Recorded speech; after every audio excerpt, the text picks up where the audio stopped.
ఒప్పు కప్పు రంబు movie review director and writer యొక్క ప్రీవియస్ వర్క్స్ అలాగే ట్రైలర్ చూస్తే ఇంట్రెస్ట్ వచ్చింది సరే అని స్టార్ట్ చేసా పర్ఫార్మెన్సెస్ బాగున్నాయి కానీ సినిమా నాకైతే నచ్చలేదు. ప్రిమైస్ బాగుంది బట్ కామెడీ కోసం చేసిన థింగ్స్ కానీ సెటరికల్ టోన్ కానీ డ్రాగన్ ఎరేషన్ కానీ ఒక పాయింట్కి వచ్చాక బోరు కొట్టించే స్టోరీ టెల్లింగ్ కానీ వీటన్నిటి వల్ల సినిమా వర్కౌట్ అవ్వలేదు. నాకు ఎంటర్టైనింగ్గా అయితే ఏమా అనిపించలేదు. ట్రైలర్ చూసే ఉంటారు ఊరికి ఉత్తరాన ఉండే శ్మశాన ప్రదేశంలో ఇంకా నలుగురిని పూడ్చడానికి మాత్రమే ప్లేస్ ఉంది అని శ్మశానాన్ని చూసుకునే చిన్న వచ్చి ఊర్లో చెప్తాడు.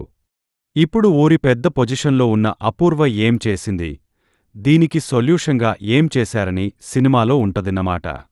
When it comes to comedy అది క్వర్కీగాని సాటరికల్గాని సిల్లీగాని క్యారెక్టరిస్టిక్ కానీ జోక్స్ బేస్డ్ ఆ రెగ్యులర్ ఫన్ గానీ లైట్ హార్టెడ్ గానీ స్లాప్స్టిక్ ఆరేదో ఒక స్టిక్ ఏది తీసుకున్నాగా